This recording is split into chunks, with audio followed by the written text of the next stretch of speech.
Hello everybody, how's everybody doing today on this Tuesday? I'm doing alright. Doing alright.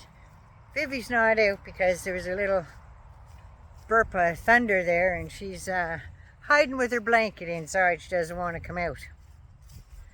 So she's staying close and all cuddled up. Not sure it's going to rain, but it sure is overcast and dark. I have my dark glasses on today.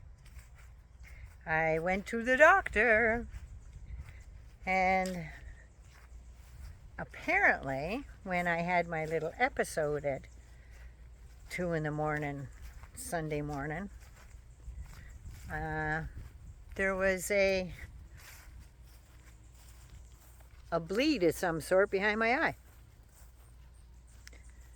So whatever happened ripped my retina. So that's why I'm getting the silver flashes. It's like when you light a sparkler and little silver, that's what it's like. If I look up to the right there, I get these little sparkles. But mostly when it's dark. Don't see them very much during the day. But the big blobby there, if I'm sitting looking at my tablet or writing up my next story for you guys, I'll look down, there'll be something, and as soon as I move my eye, it'll dart.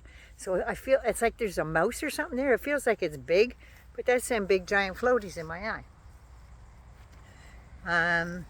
The stuff they put in to dilate my eyes made me very, very light sensitive.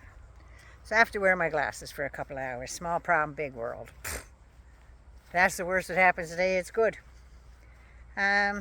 So yeah, they did both eyes, and apparently I have a tear in one eye and a little hole in the other retina in my left eye. Had no idea. I knew I had floaties over there. But the same thing happened after my stroke there. About a week after my stroke, same thing happened in my left eye. But I didn't think nothing of it. Went to the optometrist. He looked in there and said, no, everything's good. But apparently it takes a few days for anything to come of it. So there you have it. But I'm going to be all right. I have to go see a surgeon in Toronto. They'll call me sometime next week because the office is closed this week. And we'll see how that goes. So we'll get that done. And apparently he said, seeing as I'm coming from away, that I would, if he's going to do it, he'd probably do both eyes at the same time. Jesus, don't know how that's going to go. But it's either that or lose my vision. I'll go with the yuck. And I'm hoping, I'm hoping they're going to knock my ass out. Then they can do whatever the hell they like. But my luck don't work that way. I got a feeling I have to be awake for this. And I'm not liking it. I am not liking it. But gotta do what you gotta do. So we'll do it. We'll do it. We'll see what he says and we'll go from there. So now, let's talk about some news. One of the things I seen, I think it was Daily Beast, I'm not sure, but I will put it in the description. I put a lot of things in my description, and from now on, if there's going to be anything that's going to trigger anybody, I will put that in the description. I will put that in the description, or I will... What the hell's going on over there? Or I will put it, I will say something before it comes on, because I don't want anybody to be upset and hurt by anything on this channel. So I will put it in the description always, and like I did the other day when I was talking about Katie Johnson, I said don't look at it if you're going to be triggered, and I meant that. So I will do my best to remember to do that. So let's get on to the story about Maria Shriver. That lady is so pissed off with the mango moose knuckle. I think she's just totally disgusted that they want to take the Opera House at the Kennedy Center and name it after melanoma there, Melania. I think that, no, that's not right. That is not right. And Trump wants the whole building to be the Trump building, not the Kennedy Center for Performing Arts. All the fabulous stuff that went on at the Kennedy Center will be no longer there because it's classed as woke. I guess Aretha Franklin or anybody like her wouldn't be able to go there. I mean, DEI and all, right? It's disgusting. It's just disgusting. So she's not pleased about that. And her comment was, speaking to the First Lady, I'm imagining, first the Rose Garden, now my family's legacy, the Kennedy Center.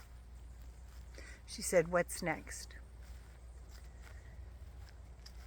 And Congressman, I think he's a congressman, Auchincloss, her nephew, he said Trump could only dream of being as big as John F. Kennedy.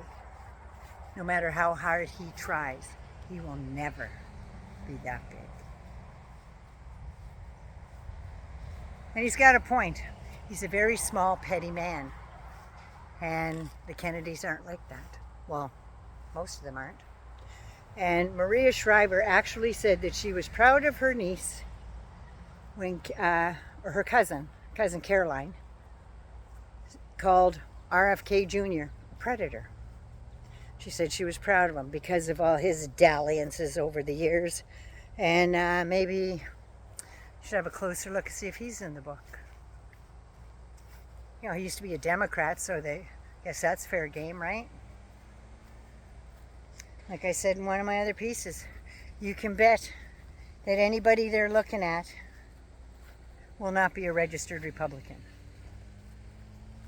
Lots of Democrats and independents. I don't see any registered Democrats on those that list of 100 people that Todd Blanche gave Ghislaine Maxwell. I can bet $1 to a donut that that's the truth. And we're coming up on Friday. Friday will be doomsday for Canada, I guess. But you know what? If I was Mark Carney, I would tell the mango moose knuckle, I'm sorry, but you want to put all these tariffs on us? Guess what? You are getting the same. Because Trump thinks he can tariff all these countries and not have any tariffs put on America. He wants to put like 30% on some of these countries. It's like going to be 50% on our steel, aluminum, and 50% on copper. So we're not supposed to do anything. We're supposed to sit there and take it? No, Donnie. We are not your little MAGA folks. We don't bend over and take it that easy. We just don't. We fight. We're not taking your bullshit sitting down. So, if I was Mark Carney, I would say, do what you got to do. Because you know what? He's already said he doesn't need anything from Canada. Doesn't want anything from Canada. So I'm thinking, fine, don't take anything. But you tariff our aluminum and softwood, we just won't send you any. Energy, we just won't send you any. You depend on our energy a lot, more than you let on. So, you, Mr. Mango Moose Knuckle, should get reciprocal tariffs just like Premier Doug Ford said. I don't agree with him very often, but I do with this. Yeah, we've got the trade deal, the Canada, Mexico, United States, the Camusa deal there. That runs out in 2026 in February. And if I was Carney, I'd say, oh, gee, you know, I've already got a deal. I think I'll stay with that. And if you want to break it, that's fine. But we're not doing another deal in the following February then. Once you break this and you want to have this trade deal here, this tariff bullshit, guess what? We're not going to do another deal in February. This is what you want. Be careful what you wish for. Be careful what you wish for. You just might get it. So, as far as Canada is concerned, that's what I would tell Trump. No, don't think, no, that's not right for our for my country and my citizens. You better go back to the drawing board, Trump, because we're not taking it. We're just not taking it. Wants to do 15%. That's probably what we're going to end up with anyway, because that's what the EU got. That's what he did with the UK. They came from 2.7% to 15%, but I guess it was better than 30, right? So we'll go with what works. Anyway, I'm going to let you go because my eyes are burning, and I'm going to go have a little lay down, close my eyes, and get out of the light because they're burning. Anyway, 99 loves you. Be good, be safe, and please take care of you first so you can take care of somebody else. I love my new glasses, by the way. Yeah, they're prescription too, so I can see with them too. Yeah, love me, like me, share me. Don't forget to subscribe. Hangers on. I really appreciate all the lovely thoughts and concerns, all the tips. I appreciate everything in the prayers. Thank you so much for caring about this old girl in Canada. I love you all so much. Newcomers, welcome. Love me, like me, share me. Don't forget to subscribe. I can't say that enough because we're moving up. We are doing good. I might make that 50,000 by my birthday. I'm hoping. Anyway, I love you all. Take care of you first so you'll have the strength to take care of somebody else. I love you. Take care.